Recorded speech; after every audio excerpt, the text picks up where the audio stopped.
Good afternoon, everybody, and welcome back. Welcome back to Riga, where we are speaking today about the green connections of the blue waters and about the coastal developments and the small ports and all the things around these wonderful subjects. We have had a little break. I hope those who are watching us online have had a beautiful break as well. And now we are ready to start our concluding session where we would discuss the questions that we've been touching during the day, but as well to discuss it in a very practical manner and to speak about the developing of the networks and developing of cooperation. And as our first speaker, I would like to invite Dick Netterlid, the Swedish Small Ports Organization. So let us join. And sorry, just a little reminder that there is a possibility to ask questions online, so on Facebook. I'm following the questions if there are some. And in the morning we had this idea that if you post a little picture of your small harbor or of your coastal place, that would be a great possibility for everybody to see it and to share. And please use the hashtag of Green Connections. So don't forget to do it, and in the afternoon we'll check on those pictures. Dick, please.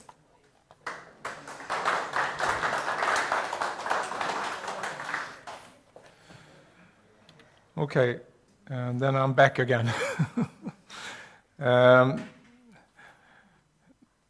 It was a very good lunch, I must say that. Yeah, it's directly in the stomach. Okay, I'm starting up with to talk about Baltic Sustainable Boating. That's the name of a new project is coming up.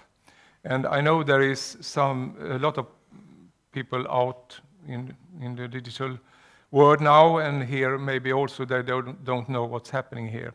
Because I think it's very confused because we have a lot of European projects running. It's CB small ports, we have PortMate, we have this Harbour project we have in these countries here around. So there's a lot of EU projects running. So I understand you can be confused about all this.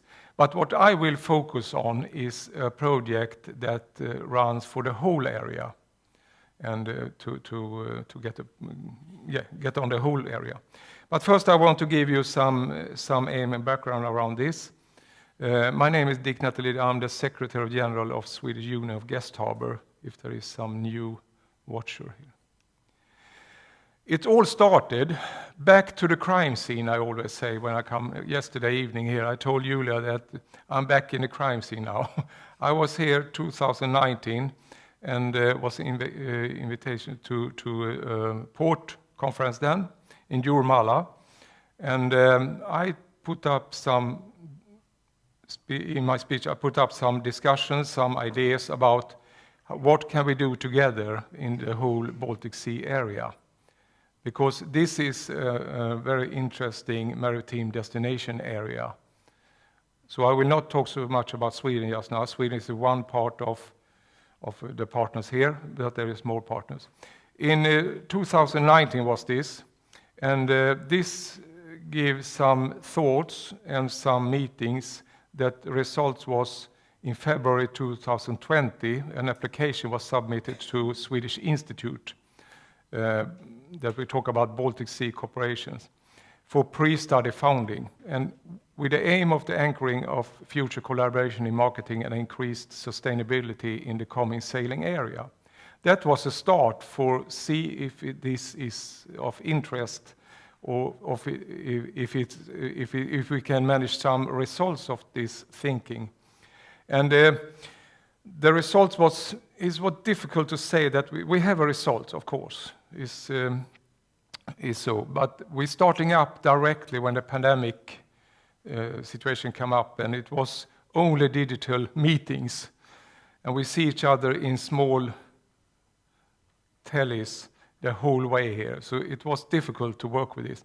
But The interesting thing, my experience from these meetings, was that there is a big interest in to do something together in a big sailing area in the Baltic Sea region. So the results of this was, we have results, of course, we have a check on what interesting for the harbors and everything, but the most important thing was that we coming up with a big apply 2022, an application is submitted to the Interreg Baltic Sea region. We talked about that before today, for support for continued work. So now it's running up a Baltic sustainable boating project in this. And we talk about founding for some years in the front. And I think we have the project. I should not say that yet, but I haven't got the paper yet. But I look in Inga here. Inga, the Latvia, is one of the partners here. But we can say that we are on run, and we are one of the projects they selected. So we hope, of course, this could be very interesting for a lot of small ports, harbors, and countries, and of course, the maritime destinations around our area. There is possibility to put some asking on this, of course, project also. The conditions for creating a sustainable maritime destination have, of course, increased through a strong partnership between the countries around us. And guest ports if we talk about between 2019 and 2022, there have been a lot of discussion about what we can do together. I will not say that the pandemic was a nice thing to work with, but we must say that there was some good results in our view, because we get more enter into the boating life, and we get possibilities to sit down and thinking, and I think now we have a good result in that also. So now we are up running on this. The partnership who was running the pre-study was Sweden, Åland, Finland, Poland, Germany, Latvia, Denmark, Estonia, and Lithuania. And also, of course, Russia was with us at that time. They are not there in this project now, as you understand. So that is the background around this project that's coming up now. So first we have a pre-study, and then we're going up with a larger application now, and the application is there, and we have this project, I think. And the area we talk about is there's more than 1,000 guest harbors, but I look into my own papers and see that we are talking about 1,500 guest harbors in the whole area, if we calculate this, because we have in the pre-study we see more harbors than we have in this. So there is more harbors than this shows here. And we talk about the Swedish archipelago. We talk about the south coast, Baltic, and east Baltic coast. So it's a very big area. It's also include Norway. Norway is out, but they are there. But we don't know how Norway will come in this work. But we hope that we will find a way for that, because Norway is important for our area also. A unique sailing area is with many unique maritime destinations are the reasons for visiting in this area. A sailing area which is in cooperation stands strong against the competition from the, sorry, Yanis, Mediterranean. A work where we learn from each other, very important thing, and strengthen a development of individual port. So here is in this project is not it's not a project that we work up here. We want to work from there and going up. So that's also a big issue, a big thing in this one. So the port should be in the center. So with support from the Interreg program Baltic Sea region, we will probably increase the conditions for a sustainable boating life in the Baltic Sea region, I think.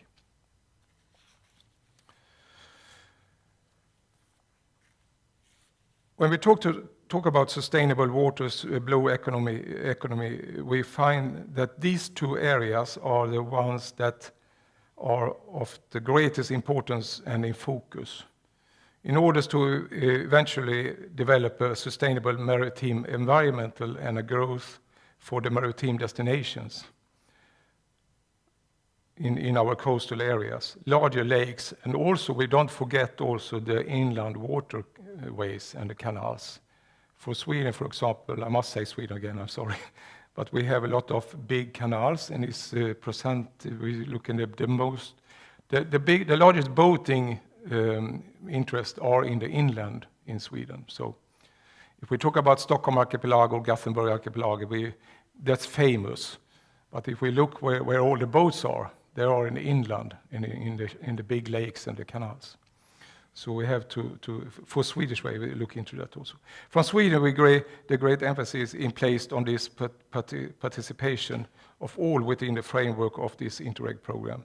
All 8 EU member states concerned, and the addition of 2 partners countries, Norway and Russia, was discussion then, but now we talk only about Norway, of course. This is to achieve expect goals and goals within the framework of increasing blue growth and sustainable visitor destinations in the maritime tourism industry in the Baltic Sea region. Interesting also if it's possible to develop a common goal of an intention agreement with a common sustainability strategy for the whole area, from decision to action. Earlier today I talked about the importance of that the port have right tools to work with the sustainable thinking, and this is coming up also in this project. It's very important that we take it to the ports. The target group focus should be guest harbors, marinas within the maritime destinations, but parts of the application are also proposed which aim to raise the knowledge of and thereby make visible to the target groups of the municipality, regional and national authorities in each country involved. So this is some starter for a discussion that I hope we will have a discussion about this, because now we're not talking about the part of the whole Baltic Sea area. We're talking about the whole area now, the bigger one. And I think it's very important, because I think we must take the results from the project who was running here now, because we are not so stupid that we don't take this one with us, because it's very interesting results, and we use them now to take the bigger step. And for example, we have Harbours here, involved Harbours here, who was involved in the countries around here. We will listen to them, because they will probably be the best ambassadors in this project to talk with, I think. So, but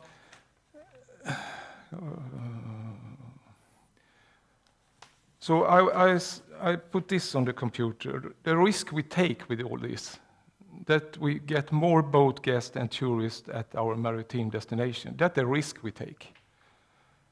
So are we willing to take this risk? then we can start up, I think. I always say that the snowflake, one of the world's most fragile, but see what these can achieve together. This is some thinking about that. So I stop with this, Julia, and thanks for listening about this. We will come back to this project, of course. It's running up now in September, October, some meetings, and there will be some face-to-face meeting. I love face-to-face meeting. But we are some rusty in this. I noticed that. We like to sit at our computers also, so some meetings will be there also. Inga, I don't know if you want to say something about this. You are 100% involved in this also. Yeah. Maybe we have a microphone there.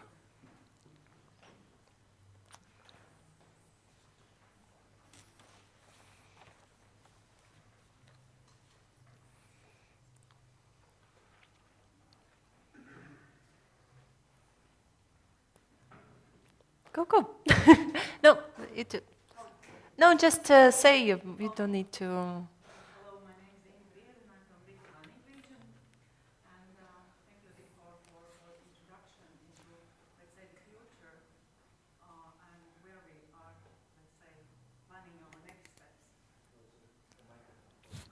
and the fact is that it is interesting very much to, let's say, observe how this network of harbors started in Latvia, in Estonia, how it then went further on to the central Baltic region, and the network of harbors grew.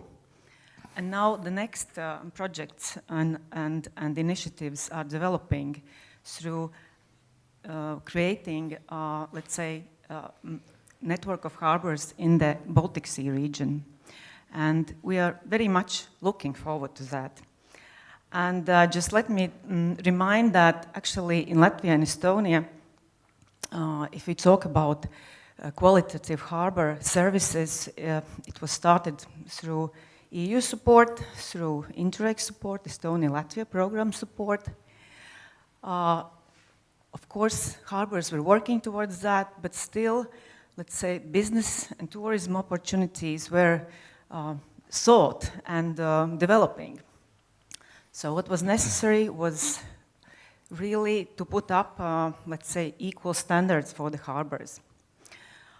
Now we have this network, and we have, let's say, next challenges. One is this common marketing as for common area of the Baltic Sea region, cross-regional cooperation with Mediterranean, but also what is opening, not only selling as a sailing destination our harbors, but I think from the regional development perspective, it is very interesting and very important to also develop small harbors as a business hubs.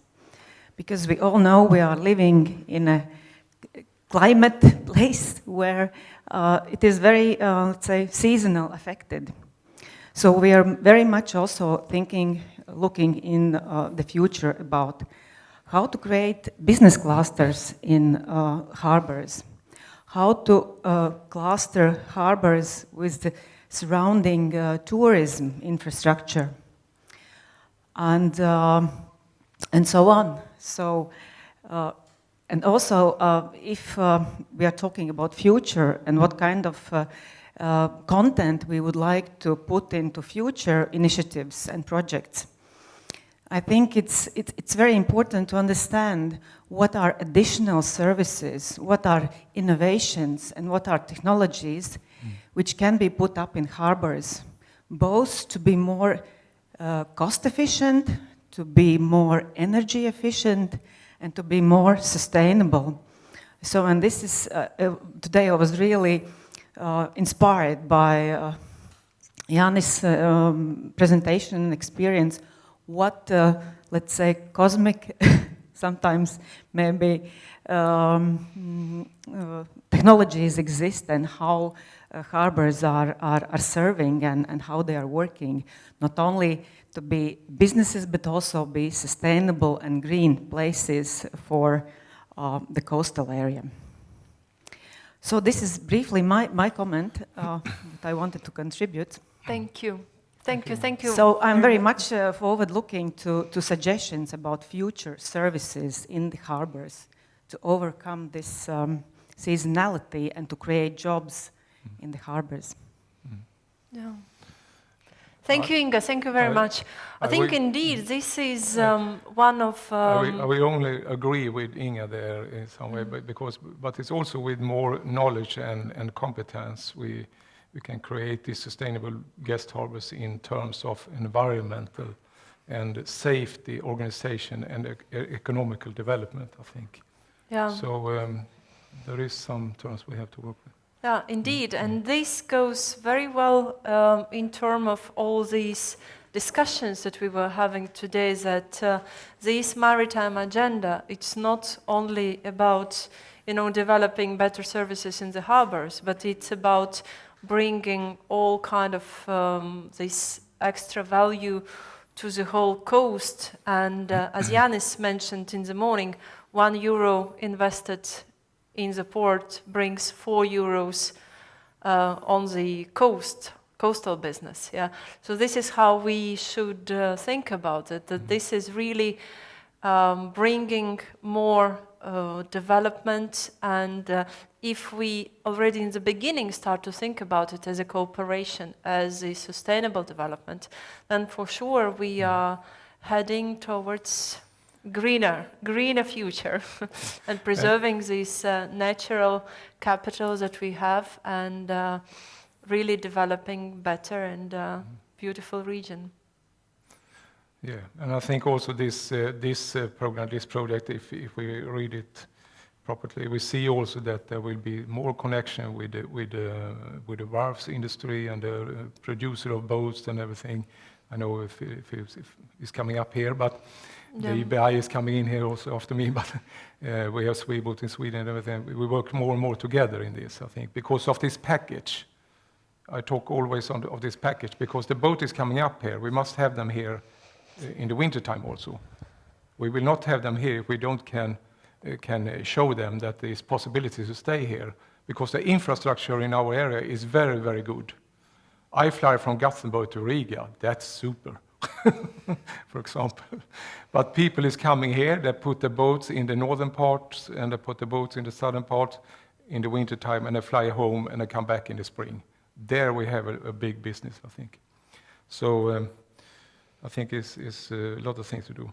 But it's interesting to hear what you think about this, because some of you don't know about this. I know that we have to increase the map here. That I have already studied. Something. Where Finland and Sweden is missing up there. But I don't know. Per-Olof, you're from Söderhamn, municipality of Söderhamn, and you are managing the ports up there. What do you think about this? It could be interesting to hear. I haven't asked him before if you want. But I know that you're very engaged in these CB small ports. Yeah, I am. Yeah. Of course, there are plenty of room for new visitors in Söderhamn, that's for sure. We are a municipality, so we don't really understand the big economic consequences, as you can know, but go for it, I say. Just expand. Yeah. You see you see the possibilities that we can expand more, and yeah. Yeah, I do. And of course, you said €1 invested brings €4 to the region. Yeah, but as we as a municipality, €1 invested, that means we have something more to förvalta, driva, vad heter det? To maintain. Yeah. Yeah. So every investment creates maintenance. Yeah. So just beware of that also. Yeah. Yeah. I think that's a very good comment, and that actually brings us back in the morning when Eleni was speaking, that within this field we have four parts participating. So we have administration, so like municipalities, we have business, we have sailors or the community, and we have organizations. So I would say that us, as those who are really interested into developing of the sailing, of tourism, so we will push you to provide the services.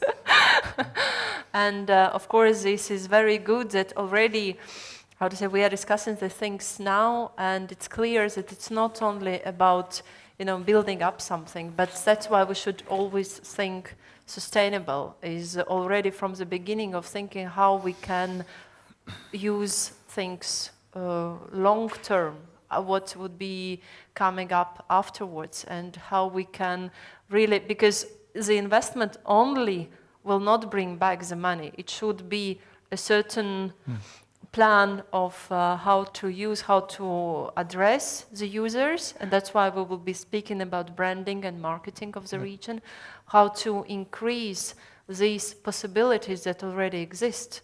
And here as well we can refer to the morning discussion that the technology is there, we don't know how to use it. And probably this statement is something that can go broader than just about technology. Yeah, there are already many things that exist.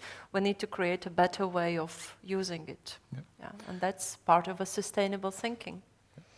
Yeah. And we're very glad that we get this funding, of course. Yeah. Of course. We for was sure. one of 49 projects. Yeah. So, but 17 they choose, and we are one of them. Yeah. Absolutely. Yeah. Yeah. I stop with this, I think. You stop yeah? with this?